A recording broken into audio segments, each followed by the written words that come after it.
Hi friends, ಹೇಗಿದ್ದೀರಿ ಎಲ್ಲರೂ? ನಾನಂತೂ ಸಖತ್ತಾಗಿದ್ದೀನಿ. ತಾವೆಲ್ಲರೂ ಚೆನ್ನಾಗಿದ್ದೀರ ಅಂತ ಭಾವಿಸ್ಕೊಳ್ತಾ ಇವತ್ತಿನ ತರಗತಿಗೆ ಎಲ್ರಿಗೂ ಸ್ವಾಗತ ಕೋರ್ತೇನೆ.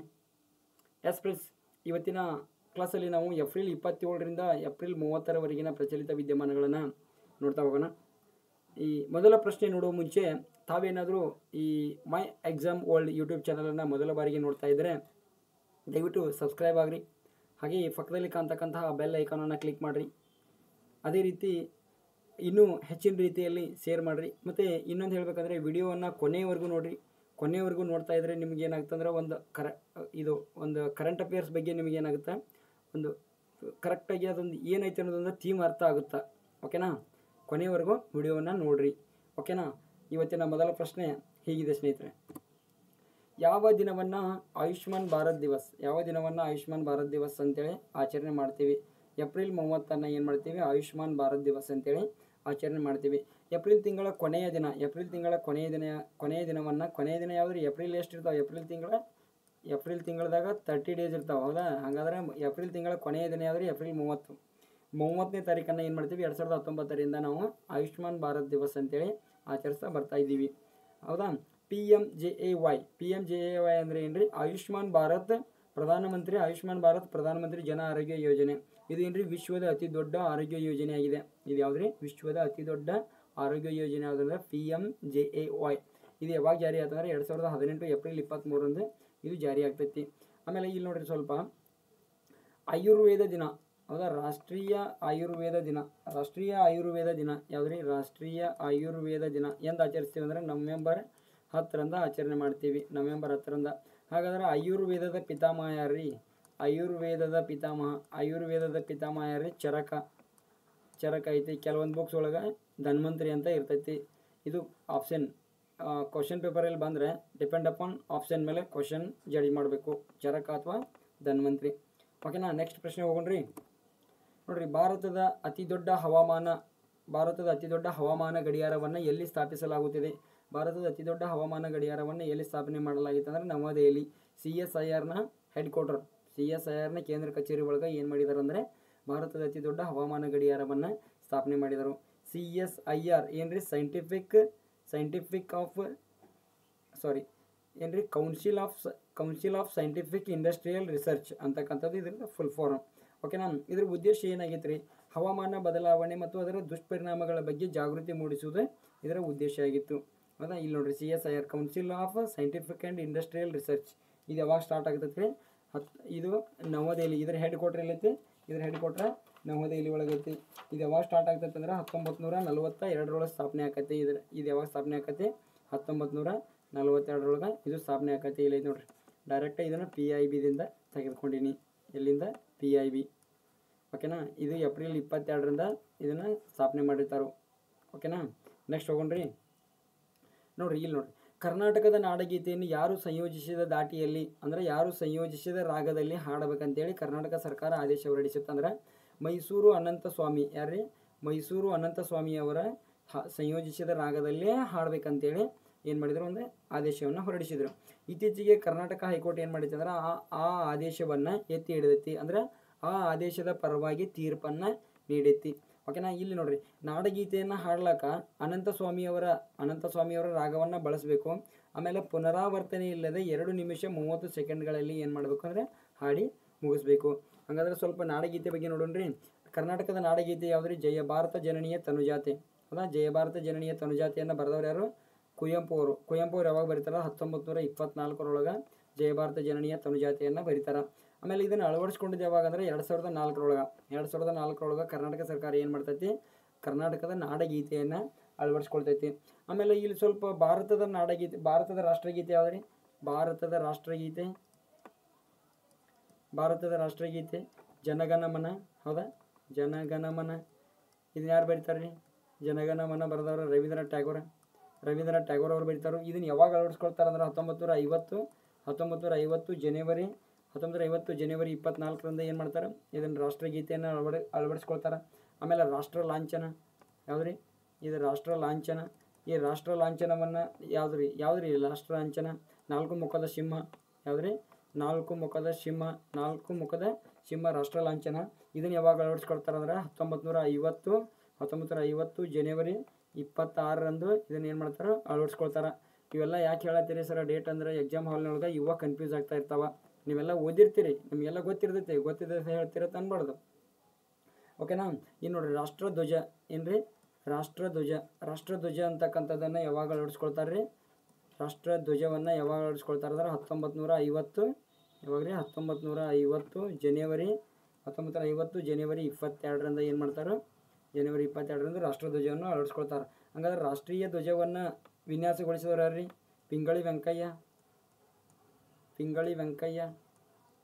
ಪಿಂಗಳಿ ವೆಂಕಯ್ಯನವರು ಏನು ಮಾಡ್ತಾರೆ, ರಾಷ್ಟ್ರೀಯ ಧ್ವಜವನ್ನು ವಿನ್ಯಾಸಗೊಳಿಸ್ತಾರೆ. ಹಾಗಾದ್ರೆ ನಿಮಗೊಂದು ನಾ ಪ್ರಶ್ನೆ ಕೇಳ್ತೀನಿ, ಕರ್ನಾಟಕ ಧ್ವಜವನ್ನು ಏನ್ರಿ, ಕರ್ನಾಟಕ ಧ್ವಜವನ್ನು ಯಾವುದಿದು ಕೇಸರಿ ಮತ್ತು ಹಳದಿ ಐತಲ್ಲ ಬಾವುಟ, ಕೆಂಪು ಮತ್ತು ಹಳದಿ ಬಾವುಟ ಐತಲ್ಲ, ಈ ಬಾವುಟವನ್ನು ಯಾರು ವಿನ್ಯಾಸಗೊಳಿಸಿದರು ಅಂತಕ್ಕಂಥದ್ದನ್ನು ಏನು ಮಾಡಿರಿ, ಕಮೆಂಟ್ ಮಾಡಿರಿ. ಓಕೆನಾ. ನೆಕ್ಸ್ಟ್ ನೋಡ್ರಿ ಆಲ್ ಇಂಡಿಯಾ ಮ್ಯಾನೇಜ್ಮೆಂಟ್ ಅಸೋಸಿಯೇಷನ್ ನೀಡುವ 2024ರ ಅತ್ಯುತ್ತಮ ಸಾರ್ವಜನಿಕ ವಲಯದ ಉದ್ಯಮ ಪ್ರಶಸ್ತಿಯನ್ನು ಯಾವ ಸಂಸ್ಥೆ ಪಡೆದುಕೊಂಡೈತಿ ಅಂದರೆ HAL ಅಂತಕ್ಕಂಥ ಸಂಸ್ಥೆ ಪಡೆದುಕೊಂಡೈತಿ. PSU ಏನ್ರಿ, ಪಬ್ಲಿಕ್ ಸೆಕ್ಟರ್ ಅಂಡರ್ಟೇಕಿಂಗ್ ಅಂತಕ್ಕಂಥದ್ದು ಅದರ ಫುಲ್ ಫಾರ್ಮ. ಓಕೆನಾ. ಸಾರ್ವಜನಿಕ ವಲಯದ ಅತ್ಯುತ್ತಮ ಸಂಸ್ಥೆ, ಸಾರ್ವಜನಿಕ ವಲಯದ ಅತ್ಯುತ್ತಮ ಉದ್ಯಮ ಯಾವುದಂದ್ರೆ HAL. ಹೌದಾ. HALನ CMD ಚೀಫ್ ಮ್ಯಾನೇಜಿಂಗ್ ಡೈರೆಕ್ಟರ್ ಯಾರು ರೀ, CV ಅನಂತಕೃಷ್ಣನ್ ಅಂತಕ್ಕಂಥವ್ರು ಇವರು ಏನು HALನ CMD ಆದರು. ಇವ್ರು ಏನು ಮಾಡಿದಾರೆ, ಉಪರಾಷ್ಟ್ರಪತಿ ಯಾರು, ಜಗದೀಪ್ ಧನ್ಖಡ್ ಅಲ್ಲ, ಇದು 2024 PC ಕ್ವಶನ್ ಒಳಗೆ ಜಗದೀಪ್ ಧನ್ಖಡ್ ಕೊಟ್ಟಿದ್ರು. ಇದನ್ನು ಒಬ್ಬರು ನನಗೆ ಸೀನಿಯರ್ ಒಬ್ರು ಹೇಳ್ತಾ ಇದ್ರು, ಇದನ್ನು ಜಗದೀಪ್ ಧನ್ಖಡ್ ಅಂತ ಕೊಟ್ಟಾರು. ಇದು ಧನ್ಖಡ್ ಕೊಟ್ಟಿದ್ರಿಂದ ಕ್ವಶನ್ ಪೇಪರ್ ಸ್ವಲ್ಪ ಟಫ್ ಐತಿ, ಹಾಗಾಗಿ ಇದು ಅಲ್ಲ ಅಂತೇಳಿ ಮೇಲಿನ ಯಾವುದೂ ಅಲ್ಲ ಅಂತ ಹಾಕಿದ್ರತ್ತವ್ರು, ಅವರು ಹೇಳ್ತಾ ಇದ್ರು ನನಗೆ. ಹೌದಾ. ನೋಡಿರಿ ಸ್ನೇಹಿತರೆ, ಇಂಥವು ಸ್ವಲ್ಪ ಸ್ಪೆಲ್ಲಿಂಗ್ ಮಿಸ್ಟೇಕ್ ಇದ್ದೊಳಗೆ, ಕನ್ನಡ ಒಳಗೆ ಇದ್ದವಾಗ ಸ್ವಲ್ಪ ಇಂಗ್ಲೀಷ್ ಒಳಗೆ ನೋಡಿರಿ. ಓಕೆನಾ. ಜಗದೀಪ್ ಧನ್ಖರ್ ಅವರಿಂದ ಸ್ವೀಕರಿಸಿದರು. ಜಗದೀಪ್ ಧನ್ಖರ್ ರಾಜಸ್ಥಾನದವ್ರಿ. ಹೌದಾ, ನೆನಪಿಟ್ಕೋರಿ. ಓಕೆನಾ. ಇದು ನೋಡಿರಿ, ಆಲ್ ಇಂಡಿಯನ್ ಮ್ಯಾನೇಜ್ಮೆಂಟ್ ಅಸೋಸಿಯೇಷನ್ದವರು ನೀಡ್ತಾರೆ ಈ ಪ್ರಶಸ್ತಿಯನ್ನು. ಯಾರು ನೀಡ್ತಾರೋ, ಯಾವ ಪ್ರಶಸ್ತಿ ಇದು, ಅತ್ಯುತ್ತಮ ಸಾರ್ವಜನಿಕ ವಲಯದ ಉದ್ಯಮ ಪ್ರಶಸ್ತಿಯನ್ನು ಯಾರು ನೀಡ್ತಾರೋ, ಆಲ್ ಇಂಡಿಯಾ ಮ್ಯಾನೇಜ್ಮೆಂಟ್ ಅಸೋಸಿಯೇಷನ್ದವರು ನೀಡ್ತಾರೋ. ಯಾವುದ್ರಿದು, ಪಬ್ಲಿಕ್ ಸೆಕ್ಟರ್ ಅಂಡರ್ಟೇಕಿಂಗ್.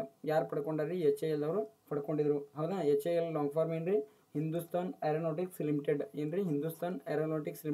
ಇದ್ರ ಹೆಡ್ ಕ್ವಾರ್ಟರ್ ಎಲ್ಲೈತ್ರಿ, ಬೆಂಗಳೂರು ಒಳಗೆ ಇದರ ಹೆಡ್ ಕ್ವಾರ್ಟರ್ ಕಂಡು ಬರ್ತೈತಿ. ಎಲ್ಲಿ, ಬೆಂಗಳೂರು ಒಳಗೆ ಇದರ ಹೆಡ್ ಕ್ವಾರ್ಟರ್ ಕಂಡು ಬರ್ತೈತಿ. ಇದು ಯಾವಾಗ ಪ್ರಾರಂಭ ಆಕೈತಿ ಅಂದ್ರೆ 1940ರೊಳಗೆ ಇದನ್ನು ಪ್ರಾರಂಭ ಮಾಡ್ತಾರೆ HAL.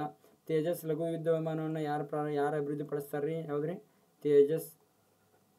ತೇಜಸ್ ಲಘು ಯುದ್ಧ ವಿಮಾನವನ್ನು ಯಾರು ಅಭಿವೃದ್ಧಿ ಪಡಿಸಿರ್ತಾರೆ, HAL. ತೇಜಸ್ ಲಘು ಯುದ್ಧ ವಿಮಾನ ಒಳಗೆ ಹಾರಾಡಿದ ಮೊದಲ ಪ್ರಧಾನಿ ಯಾರು ರೀ, ನರೇಂದ್ರ ಮೋದಿ. ಹೌದಾ. ಓಕೆ. ಇಂಥವೆಲ್ಲನೂ ನೀವು ಏನು ಮಾಡ್ಬೇಕಂದ್ರೆ ನೆನಪು ಮಾಡ್ಕೊಳ್ತಾ ಹೋಗಬೇಕು. ಓಕೆನಾ. ನೆಕ್ಸ್ಟ್ ಹೋಗೋಣ್ರಿ. ನೋಡಿರಿ, T20 ವಿಶ್ವಕಪ್ನ 2024ರ ರಾಯಭಾರಿಯಾಗಿ ಯಾರು ನೇಮಕಗೊಂಡರು, ಭಾರತದ ಮಾಜಿ ಕ್ರಿಕೆಟಿಗ ಯುವರಾಜ್ ಸಿಂಗ್. ಹೌದಾ. ಇಂಗ್ಲೆಂಡ್ ವಿರುದ್ಧ 2007ರಲ್ಲಿ ಇಂಗ್ಲೆಂಡ್ ವಿರುದ್ಧ 6 ಸಿಕ್ಸ್ ಹೊಡೆದಂಥ ವೀರ. ಹೌದಾ. ಇವ್ರು ಕ್ಯಾನ್ಸರನ್ನು ಗೆದ್ದ ವೀರ ಅಂತೇಳಿ ಕರೀತಾರೆ ರೀ. ಓಕೆನಾ. ಈ ಯುವರಾಜ್ ಸಿಂಗ್ ಅವರನ್ನು ಏನು ಮಾಡ್ತಾರೆ, 2024ರ T20 ವಿಶ್ವಕಪ್ನ ರಾಯಭಾರಿಯಾಗಿ ನೇಮಕ ಮಾಡ್ತಾರೆ. ಆಮೇಲೆ ಇತ್ತೀಚೆಗೆ ಏನು ಮಾಡಿದಾರೆ ಅಂದ್ರೆ, ಇನ್ನೊಬ್ಬರು ರಾಯಭಾರಿದಾರು T20 ವಿಶ್ವಕಪ್ನ 2024ರದ ಇನ್ನೊಬ್ಬರು ರಾಯಭಾರಿ ಯಾರು, ಜಮೈಕಾ ದೇಶದ ಉಸೇನ್ ಬೋಲ್ಟ್.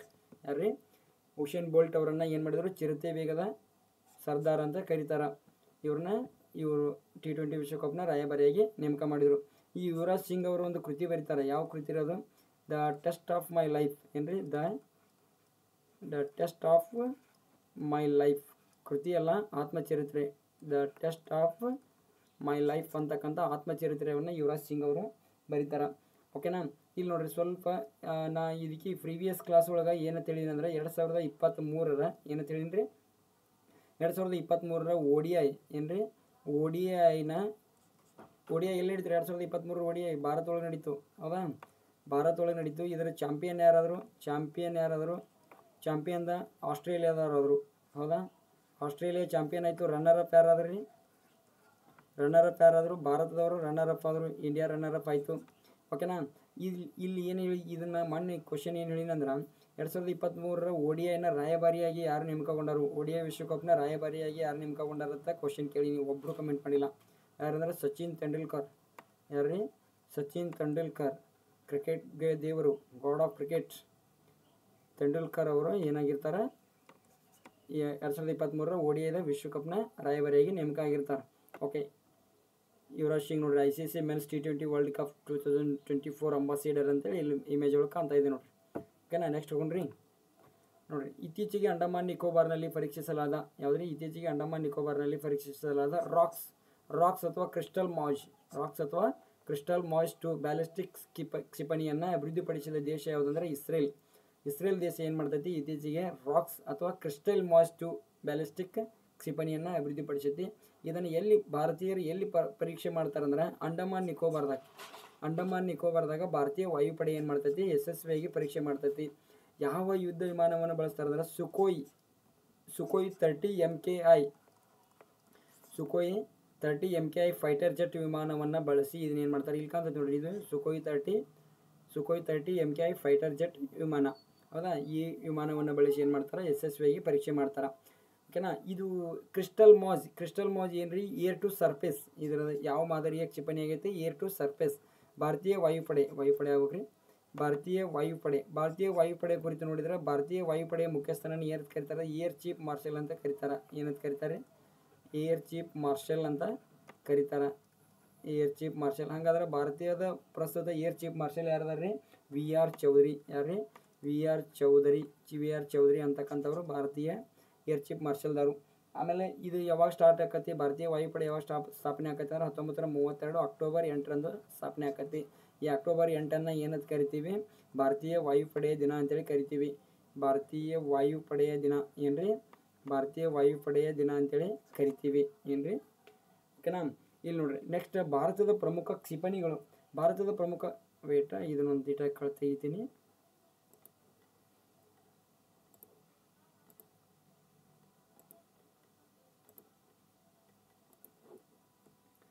ಭಾರತದ ಪ್ರಮುಖ ಕ್ಷಿಪಣಿಗಳು ಯಾವ್ಯಾವ್ರಿ? ಭಾರತದ ಪ್ರಮುಖ ಕ್ಷಿಪಣಿಗಳು ಅಂದ್ರೆ ಒಂದು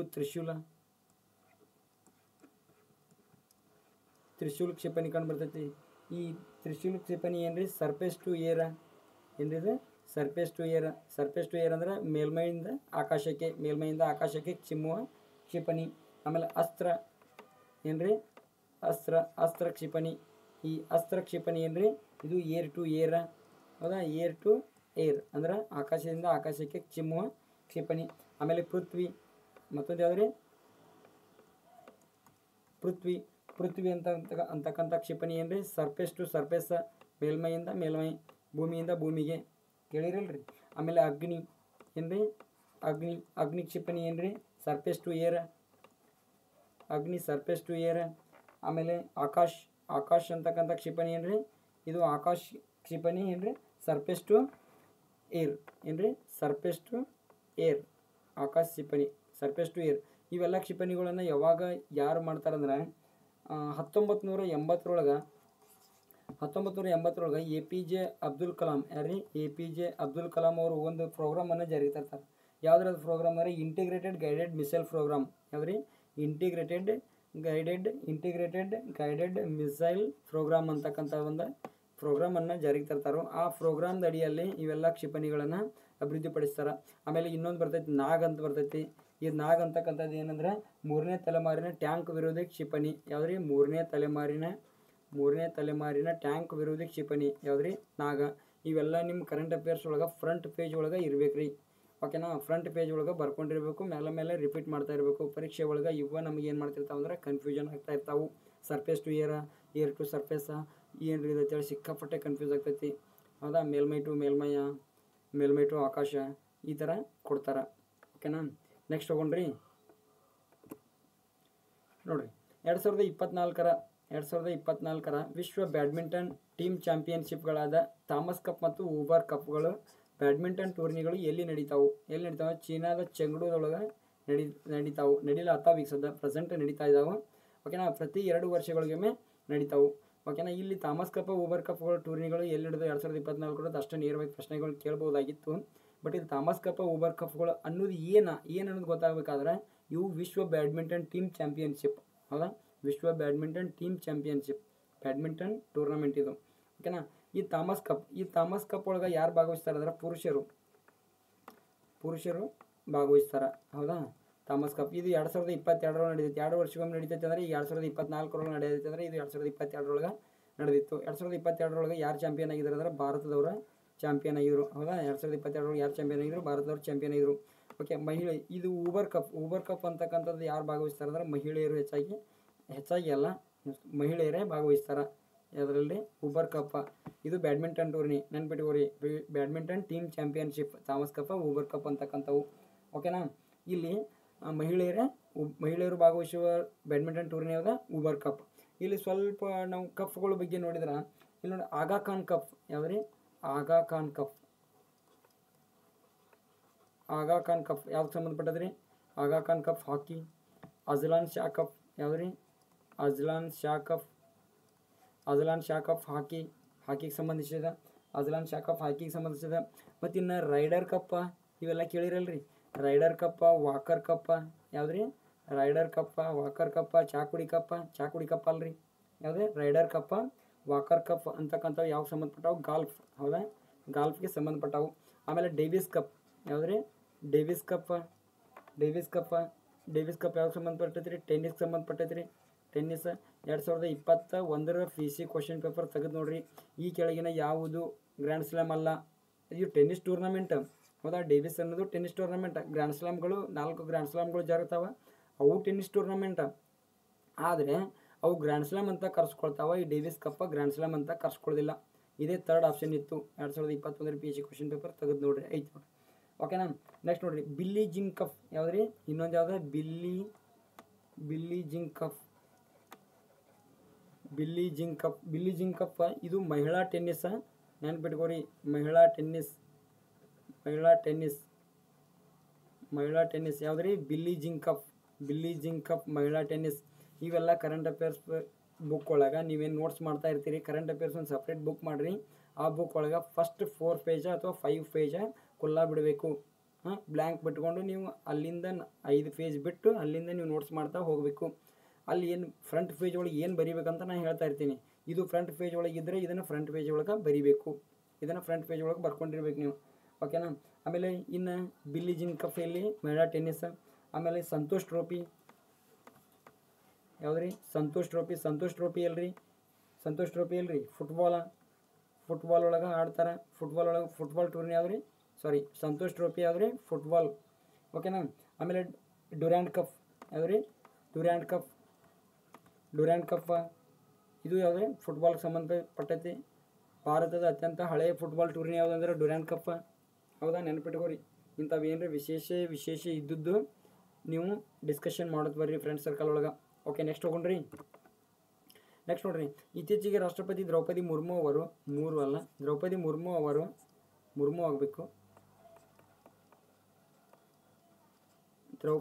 ಅವರು ಪದ್ಮ ಪ್ರಶಸ್ತಿಗಳನ್ನು ಪ್ರದಾನ ಮಾಡಿದರು. ಎಲ್ಲಿ? ರಾಷ್ಟ್ರಪತಿ ಭವನದಾಗ ಪದ್ಮ ಪ್ರಶಸ್ತಿಗಳನ್ನ ಪ್ರದಾನ ಮಾಡಿದರು.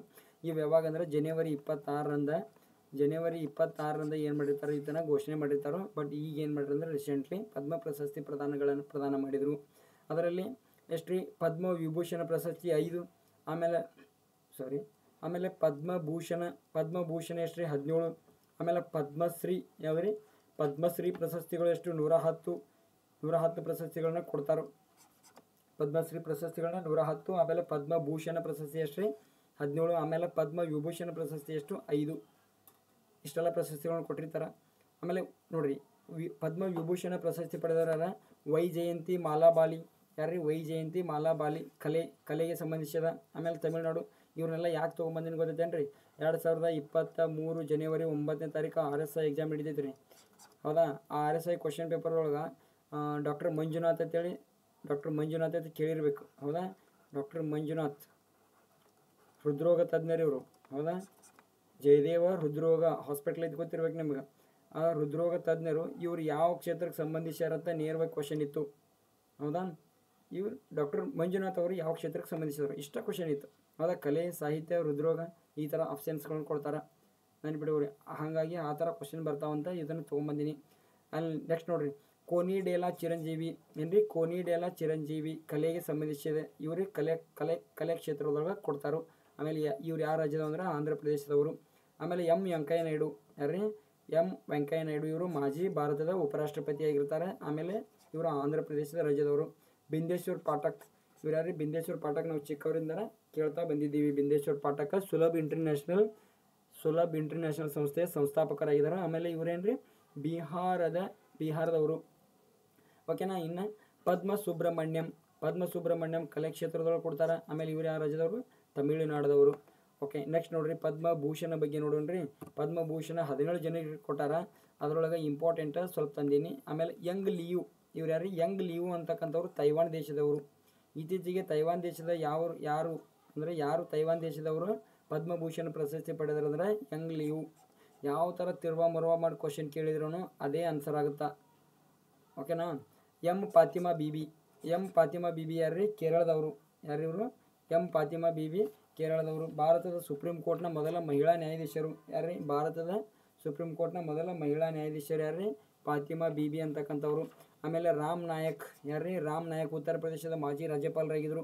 ಆಮೇಲೆ ಸತೀಶ್ ಜಿಂದಾಲ್ ಯಾರ್ರಿ ಕೈಗಾರಿಕೋದ್ಯಮಕ್ಕೆ ಸಂಬಂಧಪಟ್ಟಿದ್ದರು. ಆಮೇಲೆ ನೆಕ್ಸ್ಟ್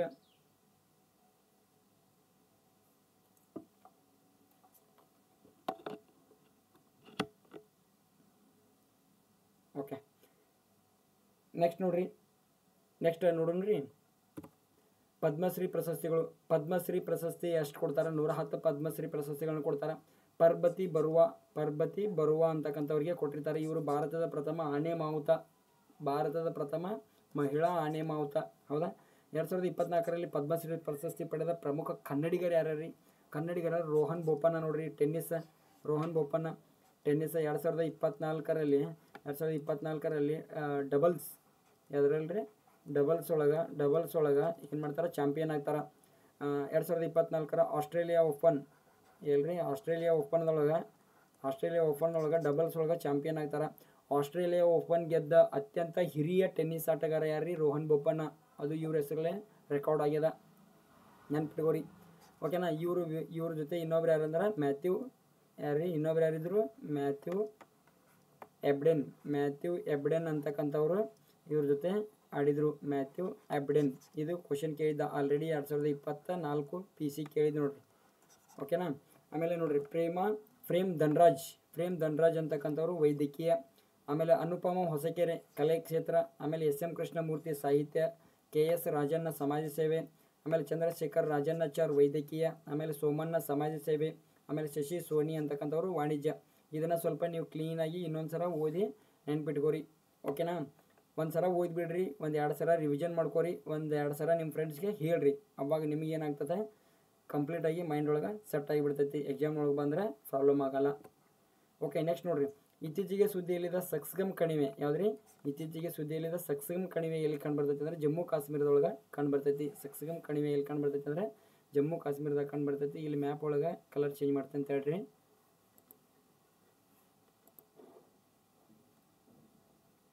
ಓಕೆ ಸಕ್ಸ್ಗಮ್ ಕಣಿವೆ ಎಲ್ಲಿ ಕಂಡುಬರ್ತೈತಿ ಅಂದರೆ ಇಲ್ಲೈತಿ ನೋಡ್ರಿ, ಯೆಲ್ಲೋ ಕಲರ್ ಒಳಗೆ ಇಲ್ಲಿ ಕಾಣ್ತೈತಿ ನೋಡ್ರಿ. ಸಕ್ಸ್ಗಮ್ ವ್ಯಾಲಿ ಅಂತ ಬರ್ದಾರ ನೋಡ್ರಿ. ಹೌದಾ. ಇಲ್ಲಿ ಸಕ್ಸ್ಗಮ್ ವ್ಯಾಲಿಯ ಪ್ರದೇಶ ಇದೇನ್ರಿ ಪಾಕ್ ಆಕ್ಯುಪೈಡ್ ಕಾಶ್ಮೀರ್. ಇಲ್ಲೈತಿ ನೋಡ್ರಿ ಪಾಕ್ ಆಕ್ಯುಪೈಡ್ ಕಾಶ್ಮೀರ್. ಇದು ಸಕ್ಸ್ಗಮ್ ಕಣಿವೆ ಎಲ್ಲಿ ಕಂಡು ಬರ್ತೈತಿ ಅಂದರೆ ಪಾಕ್ ಆಕ್ಯುಪೈಡ್ ಕಾಶ್ಮೀರದ ಹತ್ತಿರ ಬರ್ತೈತಿ. ಈ ಸಕ್ಸ್ಗಮ್ ಕಣಿವೆ ಹತ್ತಿರ ಚೀನಾದವ್ರು ಏನು ಮಾಡತ್ತಾರ ಅಂದ್ರೆ ರೋಡ್ ಮಾಡತ್ತಾರ.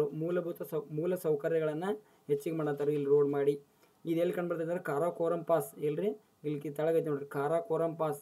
ಇದು ಕಾರಾಕೋರಂ ಪಾಸದ ಹತ್ತಿರ ಬರ್ತೈತಿ ಸಕ್ಸ್ಗಮ್ ಕಣಿವೆ. ಓಕೆನಾ. ಸಿಯಾಚಿನ್ ಗ್ಲೇಸಿಯರ್ ಇಲ್ಲಿ ನೋಡ್ರಿ, ಸಿಯಾಚಿನ್ ಗ್ಲೇಸಿಯರ್ ಎಲ್ಲಿ ಕಂಡು ಬರ್ತೈತಿ ಇಲ್ಲಿ. ಓಕೆನಾ. ಇಲ್ಲೇ K2 ಕಂಡು ಬರ್ತೈತಿ ನೋಡ್ರಿ, ಇದು K2. ಓಕೆನಾ. ಎಲ್ಲ ಜಮ್ಮು ಕಾಶ್ಮೀರ ಇಲ್ಲೇ ಒಂದಕ್ಕೊಂದು ಪಕ್ಕದಲ್ಲಿ ನಾವು. ಆಮೇಲೆ ಇದು ಏನ್ರಿ ನಮ್ದು LOC ಲೈನ್ ಆಫ್ ಕಂಟ್ರೋಲ್. ಏನ್ರಿ ಇದು LOC ಲೈನ್ ಆಫ್ ಕಂಟ್ರೋಲ್. ಈ ಕಡೆ ಚೀನಾದೈತಿ, ಅದೇನ್ರಿ LAC line of actual control. LAC ಯಾವ್ದ್ರಿ LAC Bharat ಮತ್ತು ಚೀನಾದ ಮಧ್ಯೆ ಎಳೆದಾರ. ಆಮೇಲೆ LOC ಅಂತಕ್ಕಂಥದ್ದು ಭಾರತ ಮತ್ತು ಪಾಕಿಸ್ತಾನದ ಮಧ್ಯೆ ಎಳೆದಾರ. ಲೈನ್ ಆಫ್ ಕಂಟ್ರೋಲ್ ಅಂತಕ್ಕಂಥದ್ದು Bharat Pakistan. Line of actual control ಅಂತಕ್ಕಂಥದ್ದು ಚೀನಾದ ಮಧ್ಯೆ. ಓಕೆನಾ. ಅಕ್ಷಯ್ ಚಿನ್ ನೋಡ್ರಿ, ಇಲ್ಲೇ ನೋಡ್ರಿ ಅಕ್ಷಯ್ ಚಿನ್ ಇಲ್ಲೈತಿ, ಸಿಯಾಚಿನ್ ಇಲ್ಲೈತಿ, ಆಮೇಲೆ ಪಾಕ್ ಆಕ್ಯುಪೈಡ್ ಕಾಶ್ಮೀರ್ ಇದೆಲ್ಲ. ಹೌದಾ? ಓಕೆ, ಕಾರಾಕೋರಂ ಶ್ರೇಣಿ. ನೆಕ್ಸ್ಟ್ ಇಲ್ಲಿ ಬರ್ರಿ. ಓಕೆ, ಪಾಕ್ ಪ್ರದೇಶಕ್ಕೆ ಹೊಂದಿಕೊಂಡಿರುವ ಸಕ್ಸ್ಗಮ್ ಕಣಿವೆಯಲ್ಲಿ ಚೀನಾ ರಸ್ತೆ ನಿರ್ಮಾಣ ಮಾಡಿ ಅಲ್ಲಿ ಮೂಲ ಸೌಕರ್ಯವನ್ನು ಅಭಿವೃದ್ಧಿಪಡಿಸಾತೈತಿ ಅಂತೇಳಿ ಇದು ನಮಗೂ ಗೊತ್ತಾಗಿಲ್ಲ. ನಮಗೆ ಯಾರು ಇದನ್ನು ಬೆಳಕಿಗೆ ತಂದ್ರಂದ್ರೆ ಯುರೋಪಿಯನ್ ಬಾಹ್ಯಾಕಾಶ ಸಂಸ್ಥೆ ಏನು ಮಾಡೈತಿ, ಇದನ್ನು ಬೆಳಕಿಗೆ ತಂದೈತಿ. ಚೀನಾ ನಿರ್ಮಾಣ ಮಾಡಿರೋ ರಸ್ತೆ ಎಲ್ಲೈತಿ ಅಂದ್ರೆ ಟ್ರಾನ್ಸ್ ಕಾರಾಕೋರಂ ಟ್ರ್ಯಾಕ್ಟ್ ಒಳಗೈತಿ. ಇಲ್ಲಿ ಟ್ರಾನ್ಸ್ ಕಾರಾಕೋರಂ ಪಾಸ್ ಐತೆ, ಕಾರಾಕೋರಂ ಪಾಸ್ದಿಂದ ಮುಂದೆ ಮೇಲ್ಗಡೆ ಐತಿ. ಓಕೆನಾ? ನೆಕ್ಸ್ಟ್ ನೋಡ್ರಿ, ನೆಕ್ಸ್ಟ್ ಹೋಗ್ರಿ. ವೆಯ್ಟ್ ಕಲರ್ ಚೇಂಜ್ ಮಾಡ್ತೀನಿ.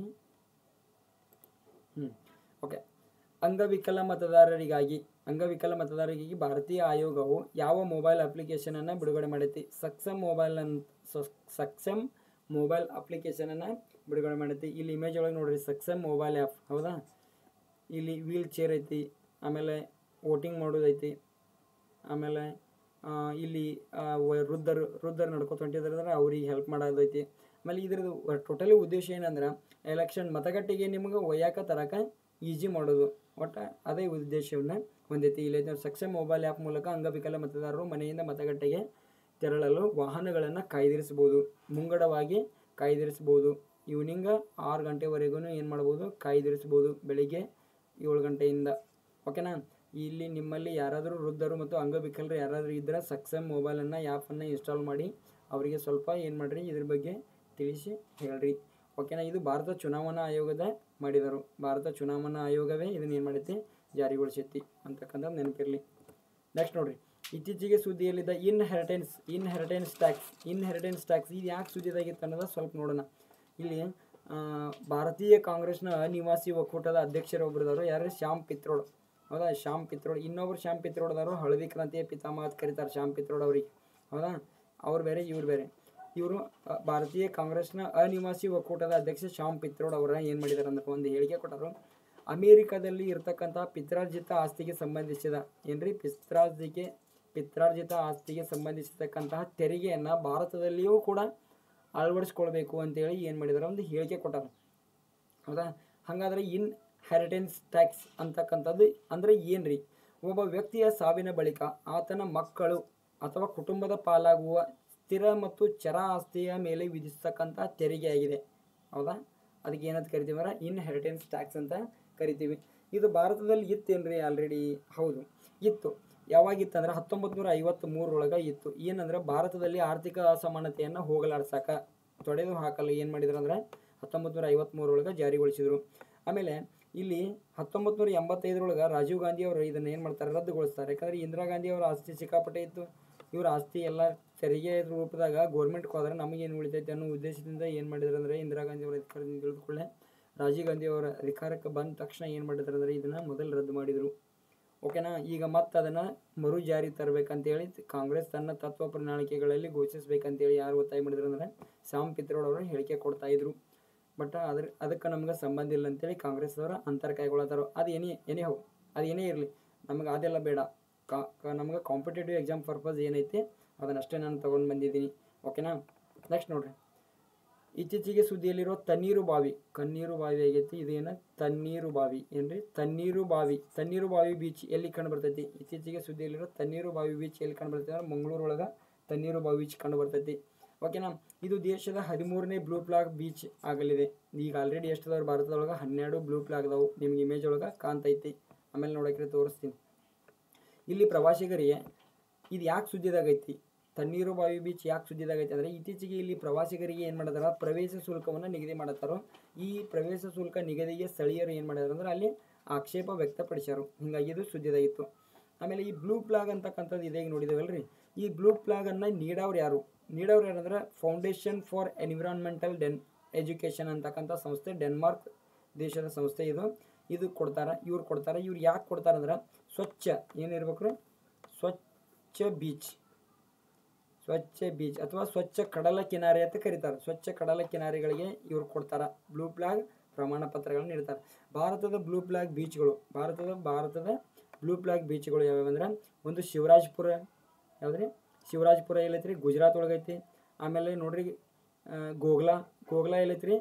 ಗೋಗ್ಲಾ ಎಲ್ಲೈತೆ? ಗೋಗ್ಲ ಎಲ್ಲೈತಿ ದಿ ಒಳಗೈತಿ ಹೌದಾ.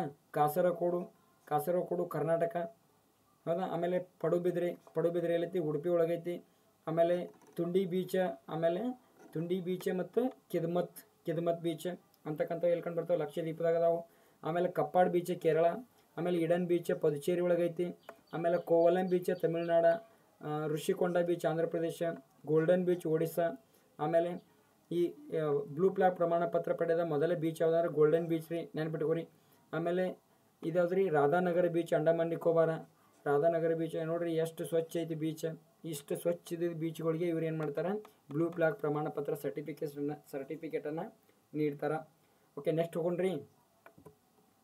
ನೋಡ್ರಿ, ಇತ್ತೀಚೆಗೆ ಸುದ್ದಿಯಲ್ಲಿ ಕಂಡು ಬಂದ ಮಿಲಿಬಗ್ಸ್ ವೈರಸ್ ಯಾವ ಮರಗಳನ್ನು ಬಾಧಿಸ್ತಾ ಇದೆ ಅಂದ್ರೆ ಕೋಕೋ ಮರಗಳನ್ನು ಬಾಧಿಸ್ತಾ ಇದೆ. ಇದು ಯಾಕೆ ಸುದ್ದಿಯಾಗಿತ್ತಂದ್ರೆ ನೋಡ್ರಿ, ಇತ್ತೀಚೆಗೆ ಇಲ್ಲಿ ಪಶ್ಚಿಮ ಆಫ್ರಿಕಾ ಐತಲ್ಲ, ಪಶ್ಚಿಮ ಆಫ್ರಿಕಾದಾಗ ಅತಿ ಹೆಚ್ಚು ಏನು ಬೆಳೀತಾರೆ, ಕೋಕೋಗಳನ್ನು ಬೆಳೀತಾರೆ. ಕೋಕೋ ಮರಗಳನ್ನು ಬೆಳೀತಾ ಇರ್ತಾರೆ. ಈ ಕೋಕೋ ಮರಗಳನ್ನು ಎಲ್ಲಿ ಬಳಸ್ತಾರೆ ಅಂದ್ರೆ ಕೋಕೋ ಬಿನ್ಸ್ ಅಂತ ಬರ್ತೈತಿ, ಇದನ್ನು ಚಾಕ್ಲೇಟ್ ತಯಾರಿಕೆಯಲ್ಲಿ ಬಳಸ್ತಾರೆ. ಆಮೇಲೆ ಈ ಮಿಲಿಬಗ್ಸಿಂದ ಹರಡ್ತಕ್ಕಂಥ ಕೋಕೋ ಸ್ವಾಲನ್ ವೈರಸ್ ಡಿಸೀಸ್ ಅದ್ರಿ, ಕೋಕೋ ಸ್ವಾಲನ್ ವೈರಸ್ ಡಿಸೀಸ್. ಇತ್ತೀಚೆಗೆ ಸುದ್ದಿಯಲ್ಲಿದೆ ಕೋಕೋ ಸ್ವಾಲನ್ ವೈರಸ್ ಡಿಸೀಸ್ ಯಾವುದನ್ನು ಪೀಡಿಸ್ತಾ ಇದೆ ಅಂದ್ರೆ ಕೋಕೋ ಮರಗಳನ್ನು. ಅಲ್ಲ, ಯಾವ ಬಕ್ಕ ಥರ ಕ್ವಶನ್ ಬರ್ಬೋದು, ತಿರುವ ಮರ ಮಾಡಿ ಕೇಳಿದರೆ ನಿಮ್ಗೆ ಗೊತ್ತಾಗ್ತಾ ಇರಬೇಕು. ಹೌದಾ, ಏನ್ರಿ ಕೋಕೋ ಸ್ವಾಲನ್ ವೈರಸ್ ಡಿಸೀಸ್ ಅಂತಕ್ಕಂಥದ್ದು ಇದರದ ಫುಲ್ ಫಾರ್ಮ್. ಇದೇನ ಕೋಕೋ ಮರಗಳನ್ನು ಅತಿ ಹೆಚ್ಚಾಗಿ ಬಾಧಿಸ್ತಾ ಇದೆ. ನೆಕ್ಸ್ಟ್ ನೋಡೋಣ್ರಿ. ನೋಡ್ರಿ, ಕೆಲಸದಲ್ಲಿ ಸುರಕ್ಷತೆ ಮತ್ತು ಆರೋಗ್ಯ ದಿನವನ್ನು ಯಾವ ಸಂಸ್ಥೆ ಆಚರಣೆ ಮಾಡ್ತೈತೆ ಅಂದ್ರೆ ILO ಇಂಟರ್ನ್ಯಾಷನಲ್ ಲೇಬರ್ ಆರ್ಗನೈಸೇಷನ್. ಇಲ್ಲಿ ನೋಡ್ರಿ, ಇಂಗ್ಲೀಷ್ ಒಳಗೆ ಐತಿ ನೋಡ್ರಿ, ಇಂಗ್ಲೀಷ್ ಒಳಗೆ ಕನ್ನಡದಾಗ ತಿಳಿಯಂಗಿಲ್ಲತ್ತ, ಅದನ್ನು ಇಂಗ್ಲೀಷ್ ಒಳಗೆ ತೊಗೊಂಬಂದಿನಿ. World day for safety and health at work ಯಾವಾಗ ಆಚರಿಸ್ತಾರೆ? ಏಪ್ರಿಲ್ 28ರಂದು ಈ ದಿನವನ್ನು ಆಚರಣೆ ಮಾಡ್ತೀವಿ. ಹೌದಾ, ಇದನ್ನು ಯಾರು ಮಾಡತ್ತಾರೆ ಅಂದರೆ 2013ರಿಂದ ILO ಸಂಸ್ಥೆ ಏನು ಮಾಡತೈತಿ, ಆಚರಿಸ್ತಾ ಬರ್ತಾ ಇದೆ.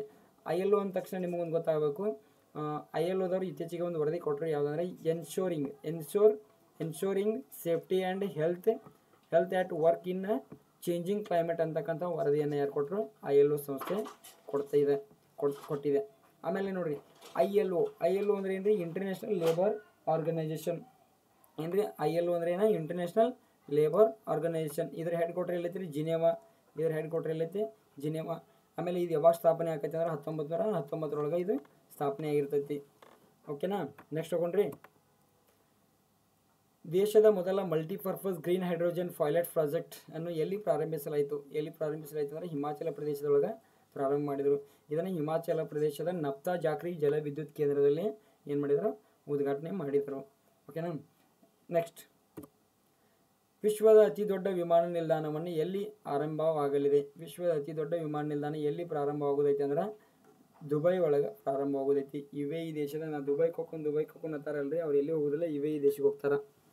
UAE ದೇಶದಾಗ ಒಂದು ನಗರ ಅದೇ ದುಬೈ. ಓಕೆನಾ, UAE ದೇಶದ ದುಬೈ ನಗರದಲ್ಲಿ ನಿರ್ಮಿಸುವುದಾಗಿ ದುಬೈನ ದೊರೆ ಶೇಖ್ ಮೊಹಮ್ಮದ್ ಬಿನ್ ರಶೀದ್ ಅಲ್ ಮಕ್ತೂಮ್ ಅಂತಕ್ಕಂಥವ್ರು ಏನು ಮಾಡಿದರು, ಅಲ್ಲಿನ ದೊರೆ ಏನು ಮಾಡಿದರು, ಇದನ್ನು ಘೋಷಣೆ ಮಾಡಿದರು. ಅಲ್ ಮಕ್ತೂಮ್ ಇಂಟರ್ನ್ಯಾಷನಲ್ ಏರ್ಪೋರ್ಟ್, ಅದರ ಹೆಸರು ಏನು ಹೇಳ್ದಾರ್ರಿ, ಅಲ್ ಮಕ್ತೂಮ್ ಇಂಟರ್ನ್ಯಾಷನಲ್ ಏರ್ಪೋರ್ಟ್. ಇನ್ನು ಮುಂದಿನ ದಿನಮಾನದೊಳಗೆ ವಿಶ್ವದ ಅತಿ ದೊಡ್ಡ ವಿಮಾನ ನಿಲ್ದಾಣ ಯಾವುದಂತ ಕೇಳಿದ್ರೆ ಅಲ್ ಮಕ್ತೂಮ್ ಇಂಟರ್ನ್ಯಾಷನಲ್ ಏರ್ಪೋರ್ಟ್ ಅಂತ ಹೇಳ್ಬೇಕಾಗ್ತದೆ, ಇದು ಉದ್ಘಾಟನೆ ಆದ ನಂತರ. ಹಾಗಾದ್ರೆ ಪ್ರಸ್ತುತ ಯಾವುದೈತ್ರಿ, ಪ್ರಸ್ತುತ ವಿಶ್ವದ ಅತಿ ದೊಡ್ಡ ಏರ್ಪೋರ್ಟ್ ಯಾವುದೈತಪ್ಪ ಅಂತಂದ್ರೆ ಯಾವುದ್ರಿ, ಕಿಂಗ್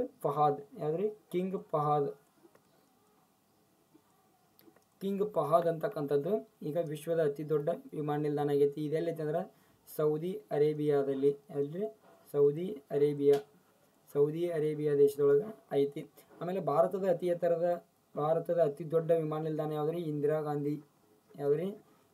ಗಾಂಧಿ ವಿಮಾನ ನಿಲ್ದಾಣ ಎಲ್ಲೈತ್ರಿ, ನವದೆಹಲಿ ಒಳಗೈತಿ. ಇಂದಿರಾ ಗಾಂಧಿ ವಿಮಾನ ನಿಲ್ದಾಣ ಎಲ್ಲೈತಿ, ನವದೆಹಲಿಯಲ್ಲೈತಿ. ಓಕೆನಾ, ನೆಕ್ಸ್ಟ್ ಹೋಗೋಣ್ರಿ. UAE, ಈಗ ಸ್ವಲ್ಪ UAE ಸುದ್ದಿದಾಗ ಐತಲ್ರಿ. UAE ಅಂದರೆ ಏನ್ರಿ, ಯುನೈಟೆಡ್ ಅರಬ್ ಎಮಿರೇಟ್ಸ್. ಇದರ ರಾಜ ಯಾರ್ದಾರ್ರಿ, king Sheikh Mohammed bin Zayed Al Nahyan. ಅದು ಬರಿತೀನಿ ಕರೆ ಅಲ್ಲಿ ಜಾಗ ಇಳಿಸಲ್ಲ. Sheikh Mohammed bin Zayed Al Nahyan, ಹೌದಾ, ಇದರ ರಾಜ. ಓಕೆನಾ, ಇದರ ಕರೆನ್ಸಿ ಯಾವ್ದ್ರಿ, ದಿರ್ಹಮ್ ಅಂತಕ್ಕಂಥದ್ದು ಇದರ ಕರೆನ್ಸಿ. ರಾಜಧಾನಿ ಯಾವ್ದ್ರಿ, ಅಬುದಾಬಿ. ನೀವು ಹಿಂಗೆ ಯಾವುದರ ದೇಶ ಒಂದು ಸುದ್ದಿದೊಳಗೆ ಐತೆ ಅಂದ್ರೆ ಅದು ಯಾವ ದೇಶದಿಂದ ಗಡಿ ಹಂಚ್ಕೊಂಡೈತಿ, ಅದರ ರಾಜ್ಯ ಅಥವಾ ಪ್ರಧಾನಮಂತ್ರಿ, ಅದರ ಪ್ರೆಸಿಡೆಂಟ್ ಯಾರು, ಅದರ ಕರೆನ್ಸಿ ಯಾವುದು, ಹೌದಾ, ನೀವಿಷ್ಟನ್ನು ತಿಳ್ಕೊಬೇಕು. ನೆಕ್ಸ್ಟ್ ಹೋಗೋಣ್ರಿ. ಯಾವ ದಿನವನ್ನು ಅಂತಾರಾಷ್ಟ್ರೀಯ ನೃತ್ಯ ದಿನವನ್ನಾಗಿ ಆಚರಿಸಲಾಗುತ್ತದೆ? ಯಾವ ದಿನವನ್ನು ಅಂತಾರಾಷ್ಟ್ರೀಯ ನೃತ್ಯ ದಿನ ಅಂತೇಳಿ ಆಚರಣೆ ಮಾಡ್ತೀವಿ ಅಂದರೆ ಏಪ್ರಿಲ್ 29 ವಿಶ್ವ ನೃತ್ಯ ದಿನ ಅಂತೇಳಿ ಆಚರಣೆ ಮಾಡ್ತೀವಿ. ಓಕೆ, ಇಲ್ಲಿ ನೋಡ್ರಿ, ಬ್ಯಾಲೆ ನೃತ್ಯದ ಶೇಕ್ಸ್ಪಿಯರ್ ಅಂತೇಳಿ ಪ್ರಸಿದ್ಧಿಯಾಗಿದ್ದಾರೆ. ಯಾರ್ರಿ? ಫ್ರೆಂಚ್ ನೃತ್ಯ ಕಲಾವಿದ ಜಿನ್ ಜಾರ್ಜಸ್ ನೋವರೆ. ಜಿನ್ ಜಾರ್ಜಸ್ ನೋವರೆ ಅಂತಕ್ಕಂಥವ್ರು ಬ್ಯಾಲೆ ನೃತ್ಯದ ಶೇಕ್ಸ್ಪಿಯರ್ ಅಂತೇಳಿ ಪ್ರಸಿದ್ಧ ಆಗ್ಯಾರ. ಅವರ ಜನ್ಮದಿನದ ಸ್ಮರಣಾರ್ಥವಾಗಿ ಪ್ರತಿ ವರ್ಷ ಏಪ್ರಿಲ್ 29 ನಾವು ಏನು ಮಾಡ್ತೀವಿ ಅಂದ್ರೆ ಅಂತಾರಾಷ್ಟ್ರೀಯ ನೃತ್ಯ ದಿನ ಅಂತೇಳಿ ಆಚರಣೆ ಮಾಡ್ತಾ ಬರ್ತಾ ಇದ್ದೀವಿ. ಇದನ್ನು ಯಾವಾಗಿಂದ ಆಚರಣೆ ಮಾಡ್ತೀವಿ ಅಂದ್ರೆ 1982ರಿಂದ ಮೊದಲ ಬಾರಿಗೆ ಯುನೆಸ್ಕೋದ ಅಡಿಯಲ್ಲಿ ಐ ಐ ಟಿ ಅಂದರೆ ಏನ್ರಿ? ಇಂಟರ್ನ್ಯಾಷನಲ್ ಥಿಯೇಟರ್ ಇನ್ಸ್ಟಿಟ್ಯೂಟ್ ಏನ್ರಿ? ಇಂಟರ್ನ್ಯಾಷನಲ್ ಥಿಯೇಟರ್ ಇನ್ಸ್ಟಿಟ್ಯೂಟ್ ಅಂತಕ್ಕಂಥ ಸಂಸ್ಥೆ ಏನು ಮಾಡ್ತೈತಿ? ಆಚರಣೆ ಮಾಡ್ತೈತಿ. ನೋಡಿರಿ, ಇಂಟರ್ನ್ಯಾಷನಲ್ ಥಿಯೇಟರ್ ಇನ್ಸ್ಟಿಟ್ಯೂಟ್ ಅಂತಕ್ಕಂಥದ್ದು. ಇದರ ಹೆಡ್ ಕ್ವಾರ್ಟರ್ ಎಲ್ಲೈತೆ ಅಂದ್ರೆ ಫ್ರಾನ್ಸ್ನ ಪ್ಯಾರಿಸ್ ಒಳಗೆ ಇದರ ಹೆಡ್ ಕ್ವಾರ್ಟರ್ ಕಂಡು ಬರ್ತೈತಿ. ಹೆಡ್ ಕ್ವಾರ್ಟರ್ ಎಲ್ಲೈತ್ರಿ? ಫ್ರಾನ್ಸ್ನ ಪ್ಯಾರಿಸ್ನಲ್ಲಿ ಇದರದ ಹೆಡ್ ಕ್ವಾರ್ಟರ್ ಐತಿ. ಓಕೆನಾ? ನೆಕ್ಸ್ಟ್ ಹೋಗೋಣ್ರಿ. ಇತ್ತೀಚೆಗೆ Indian historical records commission IHRC ತನ್ನ ನೂತನ ಲೋಗೋ ಹಾಗೂ ಧ್ಯೇಯವಾಕ್ಯವನ್ನು ಏನು ಮಾಡಿತು? ಆಯ್ಕೆ ಮಾಡಿಕೊಂಡಿತು. ಅದು ಧ್ಯೇಯವಾಕ್ಯ ಏನೈತೆ ಅಂದ್ರೆ ಯತ್ರ ಭವಿಷ್ಯತ ಇತಿಹಾಸ ರಕ್ಷಿತ. ಯತ್ರ ಭವಿಷ್ಯತ ಇತಿಹಾಸ ರಕ್ಷಿತ ಅಂತಕ್ಕಂಥದ್ದು ಅದರ ಧ್ಯೇಯವಾಕ್ಯ. ಸಂಸ್ಕೃತದೊಳಗೈತಿ. ಆಮೇಲೆ ಕನ್ನಡದೊಳಗೆ ನೋಡ್ರಿ, ಇತಿಹಾಸವನ್ನು ಭವಿಷ್ಯಕ್ಕಾಗಿ ಸಂರಕ್ಷಿಸಲಾಗುತ್ತಿದೆ. ಇತಿಹಾಸವನ್ನು ಭವಿಷ್ಯಕ್ಕಾಗಿ ಸಂರಕ್ಷಿಸಲಾಗುತ್ತಿದೆ. ನೀವೇನು ಮಾಡ್ರಿ ಅಂದರೆ ಎಷ್ಟು ವಿಶ್ವವಿದ್ಯಾಲಯಗಳದಾವಲ್ಲ, ಎಲ್ಲ ವಿಶ್ವವಿದ್ಯಾಲಯಗಳ ಧ್ಯೇಯವಾಕ್ಯವನ್ನು ಡೈಲಿ ಒಂದ್ಸಲ ಬೆಳಿಗ್ಗೆ ನಾವು ಓದಕ್ಕಾಗಬೇಕು. ಅಂಥಲ್ಲಿ ಏನು ಮಾಡ್ರಿ ಅಂದ್ರೆ ಬರೆದ ಒಂದು ಕಡೆ ಗೋಡೆಗೆ ಅಂಟಿಸ್ರಿ. ಓಕೆನಾ? ಧ್ಯೇಯವಾಕ್ಯಗಳು ಕೇಳ್ತಿರ್ತಾರೋ. ಓಕೆ, ಇಲ್ಲಿ ನೋಡ್ರಿ, ಇಂಡಿಯನ್ ಹಿಸ್ಟಾರಿಕಲ್ ರೆಕಾರ್ಡ್ಸ್ ಕಮಿಷನ್ ಏನ್ರಿ ಇದು? Indian historical record commission. ಇದರ ಹೆಡ್ ಕ್ವಾರ್ಟರ್ ಎಲ್ಲೈತಿ? ನವದೆಹಲಿ ಒಳಗೆ ಇದರ ಹೆಡ್ ಕ್ವಾರ್ಟರ್ ಐತಿ. ಹೌದಾ? ನವದೆಹಲಿ ಒಳಗೆ. ಆಮೇಲೆ ಇದು ಯಾವಾಗ ಸ್ಥಾಪನೆ ಆಕೈತೆ ಅಂದ್ರೆ 1919 ಇದು ಸ್ಥಾಪನೆ ಆಗಿರ್ತೈತಿ. ಆಮೇಲೆ ಇದೇನು ಮಾಡ್ತೈತಿ ಅಂದ್ರೆ ಕೇಂದ್ರ ಸಂಸ್ಕೃತ ಸಚಿವಾಲಯದ ಅಡಿಯಲ್ಲಿ ಕಾರ್ಯವನ್ನು ನಿರ್ವಹಣೆ ಮಾಡ್ತೈತಿ. ಓಕೆ, ನೆಕ್ಸ್ಟ್ ಹೋಗೋಣ್ರಿ. ನೋಡಿರಿ, ಇತ್ತೀಚೆಗೆ ಸುದ್ದಿಯಲ್ಲಿದ್ದ ಮೌಂಟ್ ಎರೆಬಸ್ ಎಲ್ಬ್ರುಸ್ ಅಲ್ಲ, ಎರೆಬಸ್. ನೋಡಿರಿ, ಕ್ಲೀನಾಗಿ ಅಬ್ಸರ್ವ್ ಮಾಡಿರಿ. ಮೌಂಟ್ ಎರೆಬಸ್ ಜ್ವಾಲಾಮುಖಿ ಎಲ್ಲಿ ಕಂಡು ಬರ್ತೈತಿ ಅಂದ್ರೆ ಅಂಟಾರ್ಟಿಕಾದೊಳಗೆ ಕಂಡು ಬರ್ತೈತಿ. ಮೌಂಟ್ ಎಲ್ಬ್ರುಸ್ ಎಲ್ಲಿ ಕಂಡು ಬರ್ತೈತಿ ಅಂದ್ರೆ ಅದು ಯುರೋಪ್ ಆಗ್ತೈತಿ. ಹೌದಾ? ಇದು ಮೌಂಟ್ ಎರೆಬಸ್ ಜ್ವಾಲಾಮುಖಿ ಎಲ್ಲಿ ಕಂಡು ಬರ್ತೈತಿ ಅಂದ್ರೆ ಅಂಟಾರ್ಟಿಕಾದೊಳಗೆ. ಇದು ಯಾಕೆ ಸುದ್ದಿಯದೊಳಗೆ ಐತಂದ್ರೆ ಇದು ಪ್ರತಿದಿನ $6,000 ಮೌಲ್ಯದ ಚಿನ್ನವನ್ನು ಹೊರಚಿಮ್ಮುವ ಮೂಲಕ ಇದು ಸುದ್ದಿಯಾಗಿತ್ತು. ಈ ಮೌಂಟ್ ಎರೆಬಸ್ ಬಗ್ಗೆ ನೋಡ್ರಿ, ಇದು ಅಂಟಾರ್ಟಿಕಾ ಖಂಡದ 2ನೇ ಅತಿ ಎತ್ತರದ ಶಿಖರವಾಗಿದೆ. ಅಂಟಾರ್ಟಿಕಾ ಖಂಡದ 2ನೇ ಎತ್ತರದ ಶಿಖರ ಆಗೈತಿ. ಹಾಗಾದ್ರೆ ಮೊದಲನೇದು ಯಾವ್ದ್ರಿ? ಮೌಂಟ್ ವಿನ್ಸನ್ ಅಂತಕ್ಕಂಥದ್ದು ಇದರದ ಮೊದಲನೇ ಅಂಟಾರ್ಟಿಕಾ ಖಂಡದ ಮೊದಲ ಅತಿ ಎತ್ತರದ ಶಿಖರ ಆಗೈತಿ. ಆಮೇಲೆ ಈಗ ಸ್ವಲ್ಪ ಎಲ್ಲ ಖಂಡಗಳದು ನೋಡಿದ್ರೆ ಏಷ್ಯಾದ ಯಾವ್ದ್ರಿ? ಏಷ್ಯಾದ ಮೌಂಟ್ ಎವರೆಸ್ಟ್ ಯಾವ್ದ್ರಿ? ಮೌಂಟ್ ಎವರೆಸ್ಟ್ ಎಲ್ಲಿ ಕಂಡು ಬರ್ತೈತಿ ರೀ? ಇದು ಟಿಬೆಟ್ ಮತ್ತು ಚೀನಾದ ಮಧ್ಯೆ ಕಂಡು ಬರ್ತೈತಿ. ಆಮೇಲೆ ಆಫ್ರಿಕಾ ಯಾವ್ದ್ರಿ? ಆಮೇಲೆ ಆಫ್ರಿಕಾದ ನೋಡಿದರೆ ಯಾವ್ದ್ರಿ? ಮೌಂಟ್ ಕಿಲಿಮಂಜಾರೋ ಯಾವ ದೇಶದೊಳಗೆ ಕಂಡು ಬರ್ತೈತಿ ರೀ? ತಾಂಜೇನಿಯಾ. ಇದು 2021 PC ನೋಡ್ರಿ. PC ಕ್ವಶನ್ ಕೇಳಿದ. ಆಮೇಲೆ ಉತ್ತರ ಅಮೇರಿಕಾ, ನಾರ್ತ್ ಅಮೇರಿಕಾ ಯಾವ್ದ್ರಿ? ನಾರ್ತ್ ಅಮೇರಿಕಾದ ಯಾವ್ದ್ರಿ? ಮೌಂಟ್ ಮ್ಯಾಕಿನ್ಲೆ.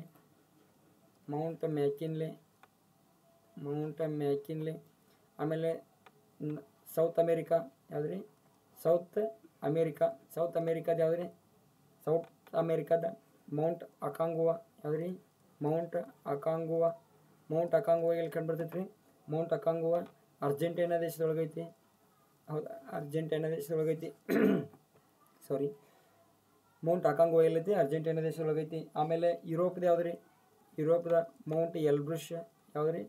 ಮೌಂಟ್ ಎಲ್ಬ್ರುಸ್. ಆಮೇಲೆ ಈಗ ಆಸ್ಟ್ರೇಲಿಯಾದ ಯಾವ್ದ್ರಿ? ಆಸ್ಟ್ರೇಲಿಯಾದ ಮೌಂಟ್ ಕೋಶಿಯಾಸ್ಕೋ. ಹೌದಾ? ಮೌಂಟ್ ಕೋಶಿಯಾಸ್ಕೋ ಅಂತಕ್ಕಂಥದ್ದು ಆಸ್ಟ್ರೇಲಿಯಾದ ಎತ್ತರದ ಶಿಖರ.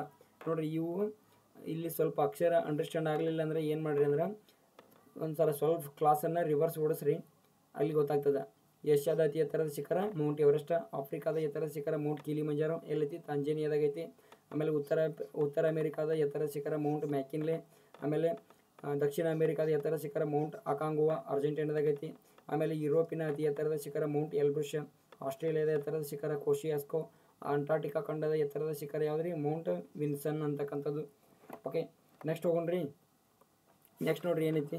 ಆಮೇಲೆ 2024ರ G7 ಶೃಂಗಸಭೆಯಲ್ಲಿ ನಡೆದೈತಿ. ಇಟಲಿ ದೇಶದ ಪುಗ್ಲಿಯಾ ಒಳಗೆ ನಡೀತೈತಿ. ಆಮೇಲೆ ಈ G7 ಅಂದ್ರೆ ಏನಂದ್ರೆ ಇದು G8 ಇತ್ತು ರೀ ಮೊದಲ, ಈಗ G7 ಆಗಿದೆ. ಆಮೇಲೆ ಇದು G7 ಅಂದ್ರೆ ಅಭಿವೃದ್ಧಿ ಹೊಂದಿದ ರಾಷ್ಟ್ರಗಳು. ಏನ್ರಿ G7 ಅಂದರೆ ಅಭಿವೃದ್ಧಿ ಹೊಂದಿದ ರಾಷ್ಟ್ರಗಳು. ಎಷ್ಟ್ರಾಗ ಸ್ಥಾಪನೆ ಆಕೈತಿ? 1975 ಸ್ಥಾಪನೆ ಆಕೈತಿ. ಎಷ್ಟು ಸದಸ್ಯ ರಾಷ್ಟ್ರಗಳು ಇರ್ತಾವೆ ಅಂದ್ರೆ G8 ಅಂದರೆ 8 ಸದಸ್ಯ ರಾಷ್ಟ್ರಗಳು ಇರ್ತಾವೆ. ಇದು 2014 ಏನಾಗ್ತೈತಿ ಅಂದರೆ 2014 ರಷ್ಯಾ ಯಾವುದ್ರಿ ರಷ್ಯಾ ದೇಶ ಏನು ಮಾಡ್ತೈತಿ ಕ್ರಿಮಿಯಾ ಯಾವುದ್ರಿ ಕ್ರಿಮಿಯಾವನ್ನು 2014 ಏನು ಮಾಡ್ತೈತಿ 2014 ಏನು ಮಾಡ್ತೈತಿ ಕ್ರಿಮಿಯಾವನ್ನು ಉಕ್ರೇನ್ದಿಂದ ವಶಪಡಿಸ್ಕೊಳ್ತೈತಿ. ಹೌದಾ, ಉಕ್ರೇನ್ದಿಂದ ವಶಪಡಿಸ್ಕೊಳ್ತೈತಿ. ಈ ಕ್ರಿಮಿಯಾ ನಿಮಗೊಂದು ಕ್ವಶನ್ ಕೇಳ್ತಾನೆ, ಆನ್ಸರ್ ಮಾಡಿರಿ. ಕ್ರಿಮಿಯಾ ಅಂತಕ್ಕಂಥ ದ್ವೀಪ ಯಾವ ಸಮುದ್ರದೊಳಗೈತಿ? ಕ್ರಿಮಿಯಾ ಅಂತಕ್ಕಂಥ ದ್ವೀಪ ಯಾವ ಸಮುದ್ರದೊಳಗೈತಿ? ಹೌದಾ ಅಂತಕ್ಕಂಥದ್ದನ್ನು ಕಮೆಂಟ್ ಮಾಡಿರಿ. ಹೌದಾ, ಯಾವ ಸಮುದ್ರದ ದ್ವೀಪ? ಹೌದಾ, ಇದು ಕ್ವಶನ್ ಆಗಿದೆ ಆಲ್ರೆಡಿ. ಓಕೆ, ಇಲ್ಲಿ ನೋಡಿರಿ. G7 ಸದಸ್ಯ ರಾಷ್ಟ್ರಗಳು ಯಾವ್ರಿ? ಅಜಯ್ ಜೇಸಿ ಇಫ್ರಾ ಏನ್ರಿ? ಅಜಯ್ ಜೇಸಿ ಇಫ್ರಾ. ಅಂದರೆ ಏನ್ರಿ? ಅಮೇರಿಕಾ. ಹೌದಾ, ಅಂದರೆ ಅಮೇರಿಕಾ. ಜ ಅಂದರೆ ಜಪಾನ. ಯು ಅಂದರೆ UK. ಹೌದಾ, ಇನ್ನೊಂದು ಜೆ ಅಂದರೆ ಜರ್ಮನಿ. ಹೌದಾ, ಜರ್ಮನಿ. ಆಮೇಲೆ ಸಿ ಅಂದರೆ ಕೆನಡಾ. ಆಮೇಲೆ ಇ ಅಂದರೆ ಇಟಲಿ. ಹೌದಾ, ಇ ಅಂದರೆ ಇಟಲಿ. ಆಮೇಲೆ ಅಂದರೆ ಫ್ರಾನ್ಸ್. ಓಕೆನಾ, ಈ ಕೋಡ್ ವರ್ಡನ್ನು ಒಂದು ಕಡೆ ಬರೆದಿಟ್ಕೋರಿ. ಕೋಡ್ ವರ್ಡ್ ಬುಕ್ಸ್ ಇರ್ತೈತಲ್ಲ ನಿಮ್ಮ ಕಡೆ, ಅದರೊಳಗೆ ಬರೆದಿಟ್ಕೋರಿ. ನೋಡಿರಿ, America, Japan, UK, Germany, Canada, Italy, France. ಈಗ ಸದ್ಯ ಪ್ರಸ್ತುತ ಇದರ ಅಧ್ಯಕ್ಷತೆ ಯಾರು ವಹಿಸ್ತಾರೋ 2024 ಇಟಲಿಯ ಪುಗ್ಲಿಯಾ. ಆಮೇಲೆ ಇನ್ನು 2025ರ G7 ಶೃಂಗಸಭೆ ಎಲ್ಲಿ ನಡೀತೈತೆ ಅಂದರೆ ಕೆನಡಾ ದೇಶದೊಳಗೆ ನಡೀತೈತಿ. ನೆನಪಿಟ್ಕೋರಿ ಇದನ್ನು. 2023 ಇಲ್ರಿ ಜಪಾನ್. 2023ರ G7 ಶೃಂಗಸಭೆಯಲ್ಲಿ ನಡೀತು ಜಪಾನ್ ದೇಶದ ಹಿರೋಶಿಮಾ. ಆಲ್ರೆಡಿ ಕ್ವಶನ್ ಆಗೈತಿ. 545 ಫ್ರೀ ಕೋಚಿಂಗ್ ಇಲ್ಲ, 545 ಎಕ್ಸಾಮ್ ಎಕ್ಸಾಮ್ ನಡೀತಲ್ಲ, ಅದರಲ್ಲಿ 2023ರ G7 ಶೃಂಗಸಭೆ ಯಾವ ನಗರದಲ್ಲಿ ನಡೀತು ಅಂತ ನಗರ ಕೇಳಾನ. ಹಿರೋಶಿಮಾ ನಗರ. ಈ ಥರದ ನಗರ ಯಾವುದೈತಿ ರೀ? ಪುಗ್ಲಿಯಾ ನಗರ. ನೆನಪಿಟ್ಕೋರಿ. ಆಮೇಲೆ ಇಲ್ಲಿ ಏನು ಕೇಳ್ತಾನಂದರೆ ಈ ಥರ 2023ರ G7 ಸಮ್ಮೇಳನಗಳ ಬಗ್ಗೆ ಗಮನಿಸ್ರಿ ಅಂತೇಳಿ ಕೊಟ್ಟ ಹೇಳಿಕೆಗಳಂತೆ ಕೊಟ್ಟ. 2023 ಜಪಾನ್ ಹಿರೋಶಿಮಾ, ಆಮೇಲೆ 2024 ಇಟಲಿಯ ಪುಗ್ಲಿಯಾ, ಆಮೇಲೆ 2025 ಕೆನಡಾ. ಇನ್ನೊಂದು ಯಾವುದೋ ರಾಂಗ್ ಆನ್ಸರ್ ಕೊಟ್ಬಿಡ್ತಾನೆ. ಈ ಕೆಳಗಿನಗಳಲ್ಲಿ ಯಾವುದೋ ತಪ್ಪಾಗಿ ಹೋಲಿಕೆಯಾಗಿದೆ ಅಂತೇಳಿ ಕೊಟ್ಬಿಡ್ತಾನೆ. ಈ ಥರಗಳು ಪ್ರಶ್ನೆಗಳು ನಮ್ಮಲ್ಲಿ ಅರೈಸ್ ಆಗಿದ್ದನ್ನು ನಾವು ನೋಡಿದ್ದೀವಿ. ಓಕೆನಾ, ನೆಕ್ಸ್ಟ್ ನೋಡೋಣ್ರಿ. ಇತ್ತೀಚೆಗೆ ಭಾರತೀಯ ವಾಯುಪಡೆ ಮತ್ತು ನೌಕಾಪಡೆಗಳಿಗೆ ಸೇರ್ಪಡೆಯಾದ ರಾಂಪೇಜ್ ಸೂಪರ್ಸಾನಿಕ್ ಕ್ಷಿಪಣಿಯನ್ನು ಅಭಿವೃದ್ಧಿಪಡಿಸಿದ ದೇಶ ಯಾವುದಂದರೆ ಇಸ್ರೇಲ್. ಹೌದಾ, ರಾಂಪೇಜ್ ಇದು ಏನ್ರಿ? Rampage missile air to surface. ಹೌದಾ, ಆಕಾಶದಿಂದ ಮೇಲ್ಮೈಗೆ ಚಿಮ್ಮುವಂಥ ಕ್ಷಿಪಣಿ. ಇದು ಏನು ಮಾಡ್ತೈತಿ ಅಂದರೆ ಒಂದು ವಿಮಾನ ಫೈಟರ್ ಜೆಟ್ ಏನು ಮಾಡ್ತೈತಿ ಇದನ್ನು ತೊಗೊಂಡು ಹೋಗಿರ್ತೈತಿ. ಮೇಲಿಂದ ಏನು ಮಾಡ್ತಾರೆ ಭೂಮಿ ಮೇಲೆ ಬಿಡ್ತಾರೆ. Air force and navy induct long range rampage missile. ಇಲ್ಲಿ ಐತೆ ನೋಡ್ರಿ, ಓದಿ. ಓಕೆನಾ, ಮಿಸೈಲ್ ಇದೆ ನೋಡ್ರಿ, ರಾಂಪೇಜ್ ಮಿಸೈಲ್. ಇಲ್ಲಿ ಬರ್ದಾರೆ ನೋಡ್ರಿ, ರಾಂಪೇಜ್ ಮಿಸೈಲ್. ಓಕೆನಾ, ನೆಕ್ಸ್ಟ್ ನೋಡೋಣ್ರಿ. 2024ರ ಗಲ್ಫ್ ಯೂತ್ ಗೇಮ್ಸ್. 2024ರ ಗಲ್ಫ್ ಯೂತ್ ಗೇಮ್ಸ್ ಎಲ್ಲಿ ನಡೆದ ಅಂದರೆ UAE ದೇಶದ ದುಬೈ ಒಳಗೆ ನಡೀಲಾತಾವು. ನಡೀತಾವು. ಇದರ ಥೀಮ್ ಏನಾಗಿತ್ತು ಅಂದ್ರೆ our gulf is one, our youth is promising ಅಂತಕ್ಕಂಥದ್ದು ಇದರ ಥೀಮ್ ಆಗಿತ್ತು. ಓಕೆನಾ, ಇದರೊಳಗೆ ಯಾರು ಭಾಗವಹಿಸ್ತಾರೆ ಅಂದರೆ ಮಧ್ಯಪ್ರಾಚ್ಯ ರಾಷ್ಟ್ರಗಳು. ಇವಕ್ಕೆ ಏನು ಕರೀತಾರೆ? ಮಿಡಲ್ ಈಸ್ಟ್ ಕಂಟ್ರೀಸ್ ಅಂತ ಕರೀತಾರೆ. ಮಧ್ಯಪ್ರಾಚ್ಯ ರಾಷ್ಟ್ರಗಳು, ಗಲ್ಫ್ ಕಂಟ್ರೀಸ್. ಇಲ್ಲಿ ನೋಡ್ರಿ, ಗಲ್ಫ್ ಕಂಟ್ರೀಸ್ ಯಾವ್ಯಾವು? ಒಂದು ಈಜಿಪ್ಟ್ ಐತಿ, ಆಮೇಲೆ ಇಸ್ರೇಲ್ ಐತಿ. ಓಕೆನಾ, ಯಾವುದೈತಿ ರೀ? ಇಸ್ರೇಲ್ ಐತಿ. ಆಮೇಲೆ ಲೆಬನಾನ್ ಐತಿ, ಆಮೇಲೆ ಸಿರಿಯಾ ಐತಿ, ಕತಾರ್ ಐತಿ. ಓಕೆನಾ, ಜೋರ್ಡಾನ, ಕುವೈತ, ಸೌದಿ ಅರೇಬಿಯಾ, ಬಹ್ರಾನ, ಕತಾರ, UAE, ಒಮನ್ನ, ಯೆಮೆನ್ನ, ಆಮೇಲೆ ಇರಾನ್. ಹೌದಾ, ಇವೆಲ್ಲ ದೇಶಗಳು ಯಾವುವು? Gulf countries. ಇಲ್ಲಿ ಕ್ವಶನ್ ಏನು ಕೇಳಿದ್ದಾರೆ 2024 PCಗೆ ಇಸ್ರೇಲ್ದೊಂದಿಗೆ ಗಡಿ ಹಂಚಿಕೊಂಡ ರಾಷ್ಟ್ರಗಳು ಈ ಕೆಳಗಿನ ಯಾವ ರಾಷ್ಟ್ರ ಗಡಿ ಹಂಚಿಕೊಂಡಿಲ್ಲ ಅಂತೇಳಿ ಕ್ವಶನ್ ಕೇಳಿದ. ಆಪ್ಷನ್ ಏನು ಕೊಟ್ಟಿದ್ರು ಗೊತ್ತೇನ್ರಿ? ಜೋರ್ಡಾನ್ ಕೊಟ್ಟಿದ್ದ, ಸಿರಿಯಾ ಕೊಟ್ಟಿದ್ದ, ಈಜಿಪ್ಟ್ ಕೊಟ್ಟಿದ್ದ, ಇರಾಕ್ ಕೊಟ್ಟಿದ್ದ. ಇಲ್ಲಿ ನೋಡ್ರಿ ಕ್ಲೀನಾಗಿ ನೀವೇ ಅಬ್ಸರ್ವ್ ಮಾಡಿರಿ. ಈಗ ಇಲ್ಲಿ ಇದೆಲ್ಲ ಇರಾಕ್ ಬಾರ್ಡ್ರ್ ಆದ್ರೆ ಇರಾಕ್ ಹಚ್ಕೊಂಡೈತೇನ್ರಿ ಇಸ್ರೇಲ್ದೊಂದಿಗೆ? ಇಸ್ರೇಲ್ ಇದು ಇಸ್ರೇಲ್ ಆದರೆ ಇಸ್ರೇಲ್ದೊಂದಿಗೆ ಗಡಿ ಹಂಚ್ಕೊಂಡೈತಿ ಇಲ್ಲಲ್ಲ. ಹಾಗಾಗಿ ಸ್ವಲ್ಪ ನೀವು ಯಾವುದೇ ಮ್ಯಾಪ್ ಇದ್ರೆ ಕ್ಲೀನಾಗಿ ಅಬ್ಸರ್ವ್ ಮಾಡ್ತಾ ಬರಬೇಕು. ಓಕೆನಾ? ಇಲ್ಲಿ ಏನು ಮಾಡ್ತಾರೆ ಅಂದರೆ ನಮ್ದು ಸುಯೇಜ್ ಕಾಲುವೆ ಇಲ್ಲಿ ಹದೈತಿ. ಆಮೇಲೆ ಇದು ಕೆಂಪು ಸಮುದ್ರ, ಇಲ್ಲಿ ಮೆಡಿಟರೇನಿಯನ್ ಸಮುದ್ರ ಬರ್ತೈತಿ, ಆಮೇಲೆ ಇಲ್ಲಿ ಬ್ಲ್ಯಾಕ್ ಸೀ ಬರ್ತೈತಿ, ಆಮೇಲೆ ಇದು ಅರಬ್ಬಿ ಸಮುದ್ರ. ಹೌದಾ? ಈ ಕಪ್ಪು ಸಮುದ್ರ ಮತ್ತು ಅರಬ್ಬಿ ಸಮುದ್ರಗಳ ಮಧ್ಯೆ ಇರುವ ಸಮುದ್ರ ಈ ದೇಶ ಯಾವುದಂದ್ರೆ ಇರಾನ. ಇದನ್ನೆಲ್ಲ ನಾವು ಅಬ್ಸರ್ವ್ ಮಾಡ್ತಾ ಇರ್ಬೇಕ್ರಿ. ಇಲ್ಲಿ ಕಪ್ಪು ಸಮುದ್ರ, ಆಮೇಲೆ ಇಲ್ಲಿ ಅರಬ್ಬಿ ಸಮುದ್ರ, ಇವೆರಡೂ ಮಧ್ಯೆ ಇರ್ತಕ್ಕಂಥ ದೇಶ ಯಾವುದರೆ ಇರಾನ. ನಾವು ಇದನ್ನೆಲ್ಲ ಅಬ್ಸರ್ವ್ ಮಾಡ್ತಾ ಇರಬೇಕು. ಆಮೇಲೆ ಸೌದಿ ಅರೇಬಿಯಾದೊಂದಿಗೆ ಗಡಿ ಹಂಚಿಕೊಂಡ ರಾಷ್ಟ್ರ ಯಾವುದಂದ್ರೆ ಯೆಮೆನ್ ಅಂತಕ್ಕಂಥದ್ದು ಸೌದಿ ಅರೇಬಿಯಾದೊಂದಿಗೆ ಮಾತ್ರ ಗಡಿ ಹಂಚ್ಕೊಳ್ತೈತಿ. ಆಮೇಲೆ ಇಲ್ಲಿ ಇದನ್ನು ಕತಾರ್ ಬರ್ತೈತಿ. ಹೌದಾ? ಇದು ಕತಾರ್ ಇಲ್ಲಿ ಐತೆ ನೋಡ್ರಿ. ಕತಾರ್ 2022 ಫಿಫಾ ವಿಶ್ವಕಪ್ ನೋಡೋದಲ್ಲ, ಇವೆಲ್ಲ ನಿಮ್ಗೆ ಗೊತ್ತಿರಬೇಕು. ಓಕೆನಾ? ಸ್ವಲ್ಪ ಈ ಥರ ಬ್ರಾಡಾಗಿ ನಾಲೆಜ್ ಇತ್ತಂದ್ರೆ ನಾವು ಎಕ್ಸಾಮ್ ಫೇಸ್ ಮಾಡೋಕೆ ಈಸಿ ಆಗ್ತದೆ. ಓಕೆ, ನೆಕ್ಸ್ಟ್ ಹೋಗ್ರಿ. 2024 ಗೋಲ್ಡ್ಮನ್ ಎನ್ವಿರಾನ್ಮೆಂಟ್ ಅವಾರ್ಡ್ಗೆ ಭಾಜನರಾದ ಭಾರತೀಯ ಯಾರು? ಯಾವ್ದ್ರಿ? 2024 ಗೋಲ್ಡ್ಮನ್ ಎನ್ವಿರಾನ್ಮೆಂಟ್ ಅವಾರ್ಡ್ಗೆ ಭಾಜನರಾದ ಭಾರತೀಯ ಯಾರು ಅಂದ್ರೆ ಅಶೋಕ್ ಶುಕ್ಲಾ ಅಂತಕ್ಕಂಥವ್ರು 2024 ಗೋಲ್ಡ್ಮನ್ ಎನ್ವಿರಾನ್ಮೆಂಟ್ ಅವಾರ್ಡ್ಗೆ ಭಾಜನರಾಗ್ತಾರೆ. ಇದು ಗೋಲ್ಡ್ಮನ್ ಆಗಬೇಕು. ಹೌದಾ? ಗೋಲ್ಡ್ಮನ್ ಎನ್ವಿರಾನ್ಮೆಂಟ್ ಅವಾರ್ಡ್ ಇದನ್ನು ಯಾವಾಗ ಸ್ಥಾಪನೆ ಮಾಡ್ತಾರೆ? 1989 ರಿಚರ್ಡ್ ಆ್ಯಂಡ್ ಗೋಲ್ಡ್ಮನ್ ಅಂತಕ್ಕಂಥವ್ರು ಸ್ಥಾಪನೆ ಮಾಡ್ತಾರೆ. ಇದನ್ನು ಆಸ್ಟ್ರೇಲಿಯಾ ಖಂಡವನ್ನು ಹೊರತುಪಡಿಸಿ ಉಳಿದ 6 ಖಂಡಗಳಿಗೆ ಪರಿಸರವಾದಿಗಳಿಗೆ ಇದನ್ನ ಏನು ಮಾಡ್ತಾರೋ ಕೊಡ್ತಾರೆ. ಆಮೇಲೆ ಈ ಪ್ರಶಸ್ತಿಯನ್ನು ಏನಕ್ಕೆ ಕರೀತಾರೆ? ಗ್ರೀನ್ ನೋಬೆಲ್ ಅಂತೇಳಿ ಕೂಡ ಕರೀತಾರೆ ಅಂತಕ್ಕಂಥದ್ದು ನೆನಪಿರಲಿ. ನೆಕ್ಸ್ಟ್ ನೋಡೋಣ್ರಿ. UNCTAD ವರದಿ ಪ್ರಕಾರ 2023 ಅತಿ ಹೆಚ್ಚು ಸೇವಾ ವಲಯದಲ್ಲಿ ರಫ್ತು ಮಾಡಿದ ರಾಷ್ಟ್ರ ಯಾವುದಂದ್ರೆ ಅಮೇರಿಕಾ. ಹೌದಾ? ಅಮೇರಿಕಾ ಏನು ಮಾಡೈತಿ? 2023 ಅತಿ ಹೆಚ್ಚು ಸೇವಾ ವಲಯದಲ್ಲಿ ಏನು ಮಾಡೈತಿ?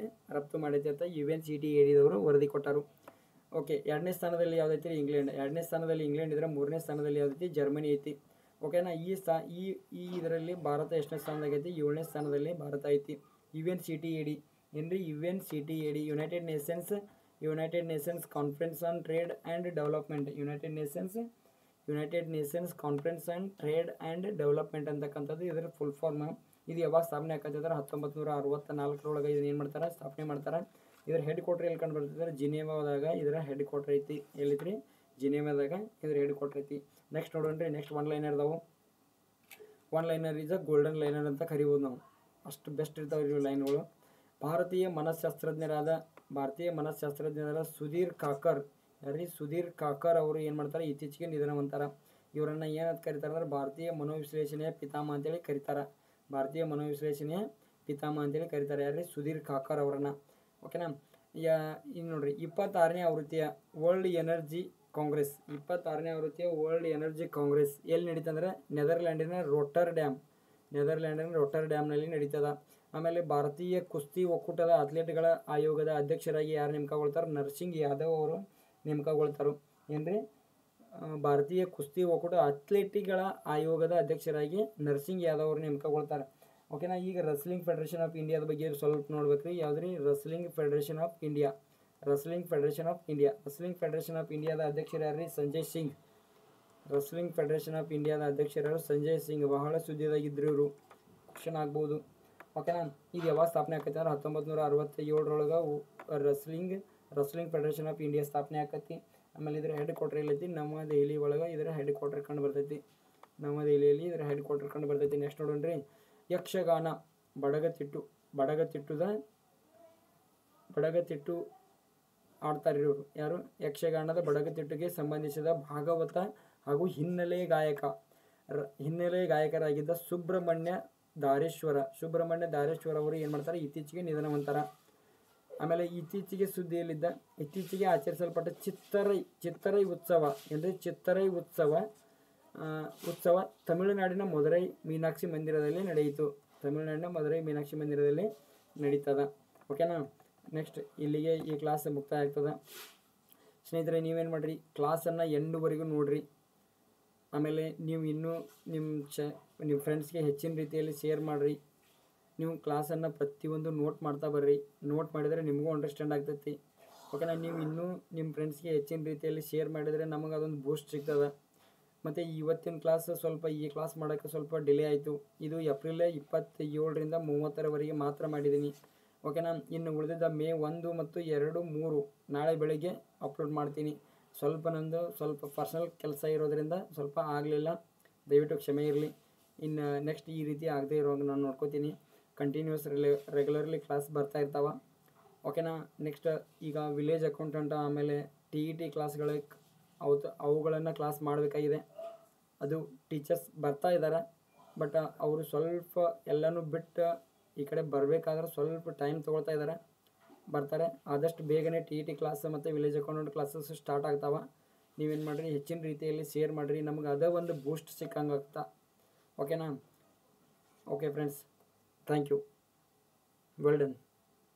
Study well. Thank you.